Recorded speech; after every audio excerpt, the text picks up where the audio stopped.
Well, hello there, grandchildren. Welcome back to another episode of Granny Goatee's Food Review Show, where Granny Goatee reviews your favorite foods. I'm sorry I've been away for a while, grandchildren. I do know that I try to put out videos once a week, so I had to really hustle to get this one out. Fortunately, KFC came out with their new Uncut buckets. And these new Uncut buckets, I'm actually quite excited to try because they have their new mashed potato poppers, deep fried mashed potato balls. I'm not quite sure exactly how they do it, but it's advertised as creamy on the inside, crispy on the outside. It comes with 3 dipping sauces, 1 gravy and 2 sauces of your choice, and it is priced for $7. Now, I came to the KFC and it's actually priced at $9 here in Los Angeles. No! God, please, no! No! No! No! So everything is a little bit more expensive here. I was very bummed out about that. And but I still had to do it. I had to do the review for you guys. Okay, grandchildren? Now, if you're here for the first time, please subscribe. It's a crazy world out there. Why don't you join Granny Goatee and her family and her grandchildren on this roller coaster ride? We're trying to get to 600 subscribers, so please subscribe and give me a thumbs up and turn on that notification bell, okay? Now, I want to talk a little bit about my dad. But I'm going to leave that at the end of the video. So if you want to hear me talk a little bit about my dad, because I thought I ran into him a couple of days ago. That's an interesting story that I'm sure that some of my long-term subscribers will stick around for. Okay, grandchildren, that will be at the end of the video. Now, let's go ahead and get into this. Now, I got the buffalo ranch sauce. I got the comeback sauce. Okay, grandchildren, and I got some gravy. Now, the lady working here, first of all, she didn't give me the correct sauces, and then she didn't give me the gravy, and I think because I was a little bit upset, because if I would have left without checking, I wouldn't have gotten the proper order. She gave me a large bucket of gravy, so thank you to her, and sorry if I looked a little upset. It's been that kind of week. I'm trying to keep it together. Now, it comes in a bucket like this. Now, this is supposed to be $7, okay? But it was $8.99, grandchildren. This is what I paid for it. $9.91 is what it came to after tax. There is another version that comes with 1 extra tender. This comes with 2 tenders. Let's go ahead and take a look at it. 5 mashed potato bites. And, okay, so I see how it is. So you fold it back, and then you can pop the sauces in here like so. All right, and so it's a convenient way of eating. And there's a round one here for the comeback sauce. Am I doing this properly? You know what? I don't think I'm doing it properly, but we'll just go ahead and eat it the old school way. All right, grandchildren? Because clearly I'm not smart enough to figure out the mechanism. So we have fries in here. Now this version comes with 2 tenders, 2 of the original recipe tenders, 5 mashed potato poppers. It comes with the French fries. Okay, now for $7 and these 3 sauces, I mean, maybe it's a deal for $7, but for $9 is definitely not a deal. And I'm not sure why you do this, KFC and all the other restaurants out there. Why do you advertise one price and then have another price at different locations? I'm sure it has to do with the minimum wage and various other factors, but I mean, take that L. Okay, just take that L, KFC. Take that $2 L. Don't charge Americans in different parts of the country different prices. Okay, that sucks. All right, now the one that comes with 1 extra tender and a soda, a drink, that costs $13.49 before tax. You want me to pay $5 more for 1 tender and a drink? Have you lost your ever-loving mind? I mean, what is up with these companies? Anyway, enough with the talking. I'm going to go ahead and open up this gravy. It gets me so frustrated. Oh no! Oh no! Oh my gosh! I just got gravy. Oh my gosh. I just got gravy, grandchildren. Party foul! Talk about a party foul! Oh my goodness! All over my clothes, my shirt, my shorts, the car. Well, if you've been following Granny Goatee for a while, grandchildren, you know that there are many things that I'm very good at. Okay? One of them is party fouling everywhere. And this has been a problem of mine ever since I was a young girl. Okay? I will always be putting, every time I eat, food will always be all over me. Everywhere! Alright? I oftentimes would keep a second shirt in my vehicle when I was a young 16, 17, 18-year-old to change because it was so common. So here is their tender. I've reviewed these before. I'll go ahead and put a link on that live stream I did if you want to take a look at the review, that tender review. That was actually a pretty fun live stream. All right, here we go.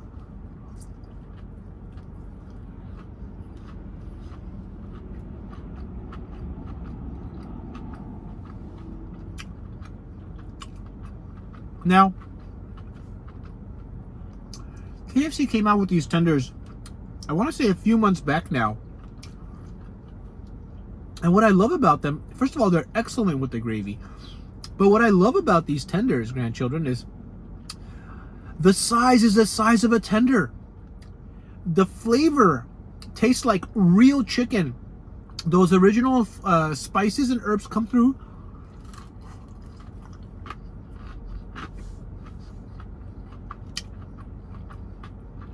It's not dry like a Popeye's tender. Nice and thick and juicy. That's what she said. That's what she said. But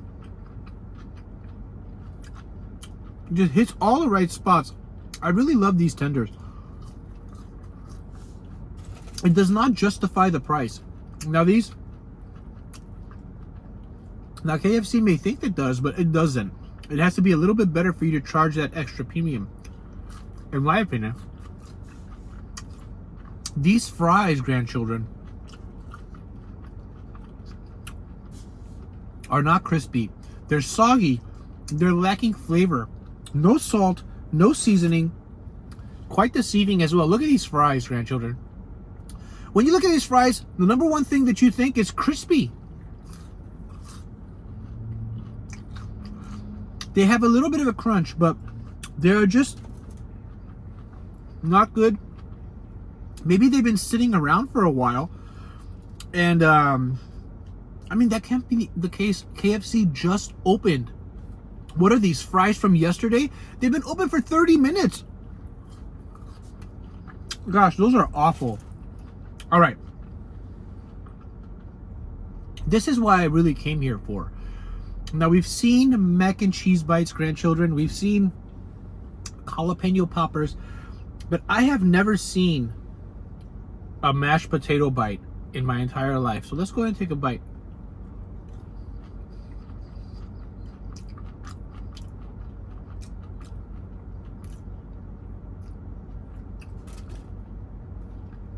I don't know what to think about that.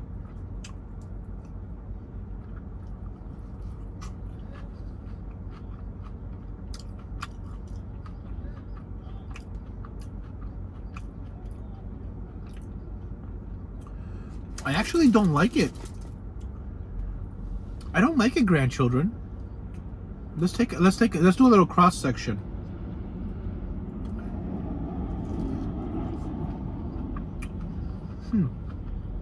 I don't like it. Is it creamy on the inside? Yeah. Is it crispy on the outside? Yeah. But it's bland. And not even the gravy is helping this thing. I mean, I have to admit that I am not the biggest fan of mashed potatoes. But a good mashed potato can go a long way. But these are not it, grandchildren. That being said, I think I ate every single one.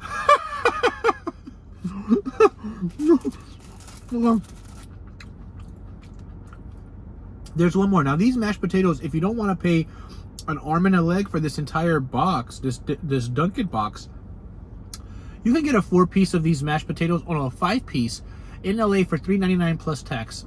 That's about like $1 for a mashed potato, which is a joke. But if you just want to try them out, you can pay that and try them out. All right, let's eat this last chicken, and I'll go ahead and give you my review for this. So I'm probably going to do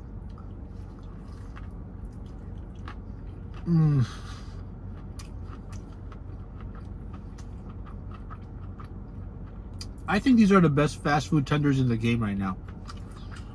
I mean, they are so flavorful, so juicy, so crispy. I mean, look at that white chicken in there, grandchildren. It is just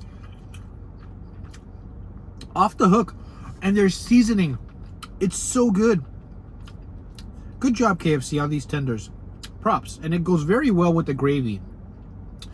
It actually moistens it up a little bit, even more so.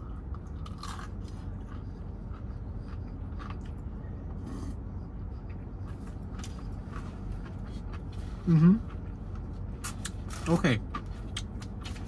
I didn't use the sauces. The gravy was all I needed. So what do I give this, grandchildren? On a scale of 1 to 10. Well, I'm going to have to give this a 6.2 for the total thing. For the total meal. Because I don't like it very much because of the price. I don't think that it actually is affordable. And I don't like those mashed potato bites very much. Gosh, I have party foul everywhere. I have even on the seat. How did it get over there? It blew up this way. How did it get over there? I don't know. But it's quite an explosion. That's what she said.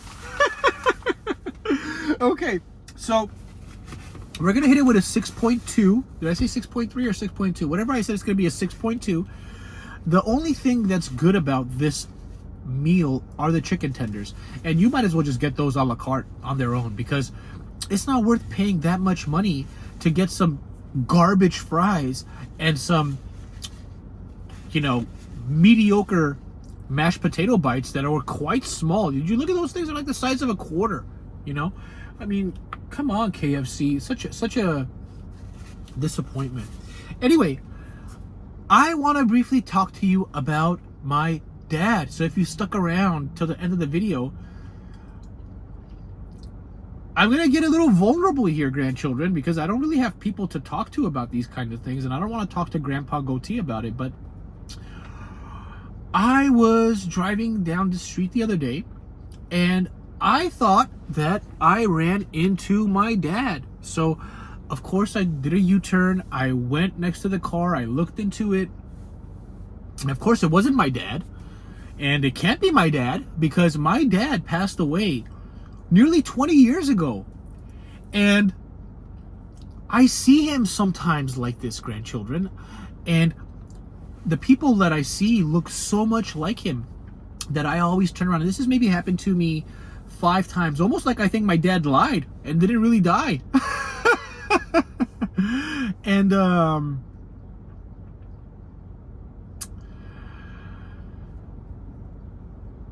I have a lot of good memories about him, and he wasn't a great person, but I have good memories that I think back on when I think about him. One of them is my mom, for one of her birthdays, I wanted to buy her some flowers, and I didn't have any money at the time because I had just gotten a job. I was maybe like 16 years old or something, and my dad let me borrow $50 to buy a big bouquet from my mom. Back then you can get a big bouquet, not just like 5 flowers, for $50, okay? And when I paid him back that $50, he opened his wallet and he put it in a different section of the wallet. You know how wallets are sometimes partitioned? And he had a dollar bill, but the rest of his money was in a different pile. So I asked him about it, and then he said he wanted to save that $50 because it was the first amount of money that I had borrowed from him and given back to him, and that meant something to him, and I thought that was interesting. And then he pulled out a $1 bill that was in that same section, and he said, "Do you know what this $1 bill is?" And of course I didn't know what it was.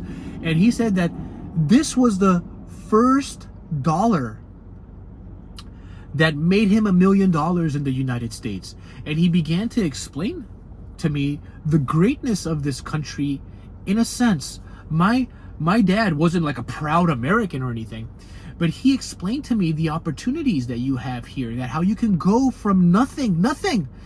In fact, when we were first coming to America, his mom, my granny, she died on the way here. She died on the flight.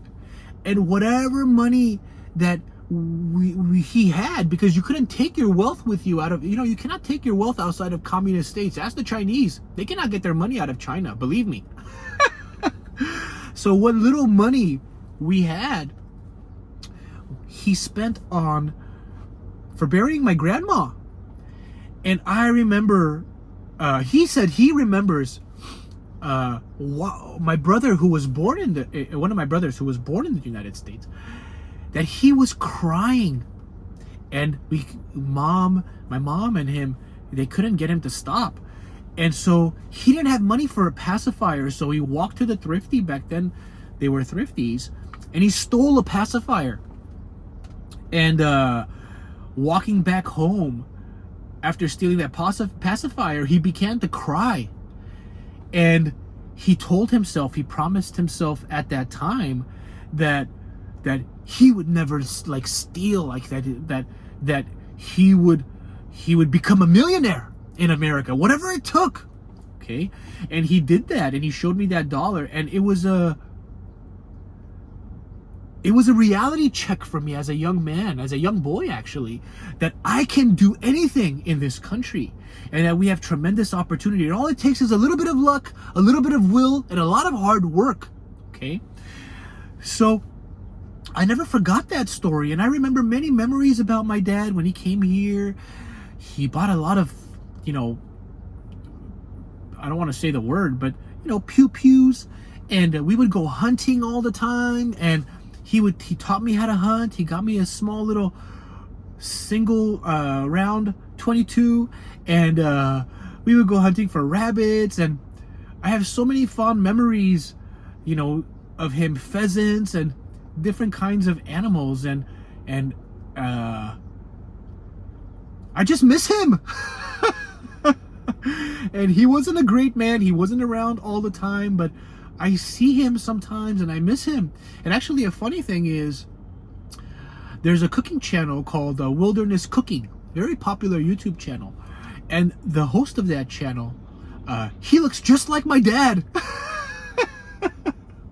And sometimes when I miss him a lot, I'll go and I'll watch that channel, and I'll watch that creator, doing his outdoor wilderness cooking, and kind of just think about my dad.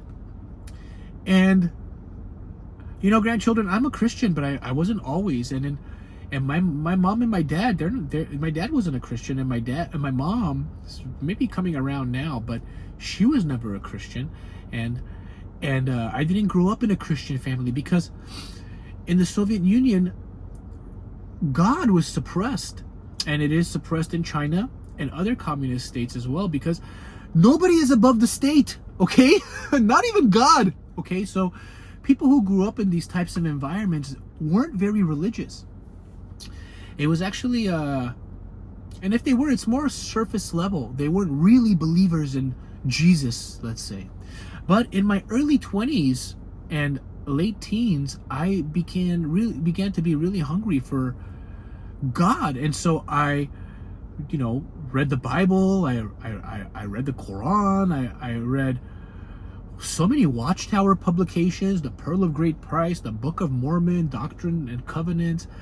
I read the Bhagavad Gita, and I read up on Buddhism, Shinto, and the various other types, and I really searched for God. And when I found Christ, I remember my dad was not happy about that.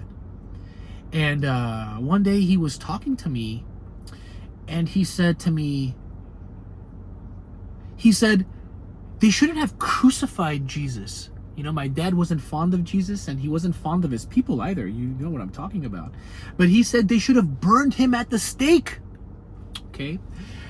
And that was very hurtful for me. And he said to me, every day, he said, you bow down on the ground and you worship a Jew, mocking me. Okay, grandchildren? And I remember that conversation because I don't think I'm ever going to see my dad again. Of course, not in this life, but I don't think in the next life either. And that really bothers me. And I think about that all the time.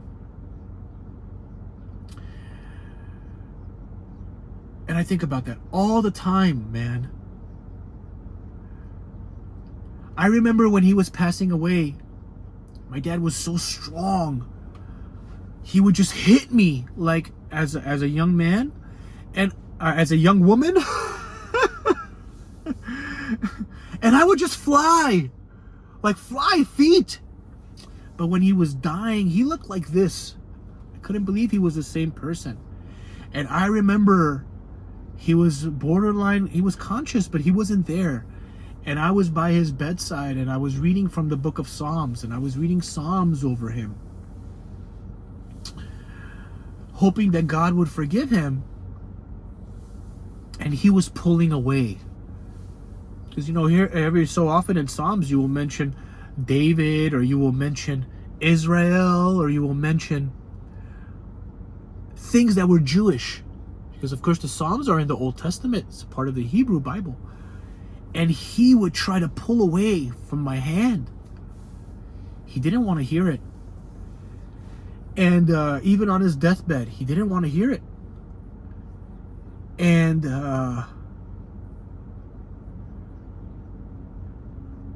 I just wish it was the other way around.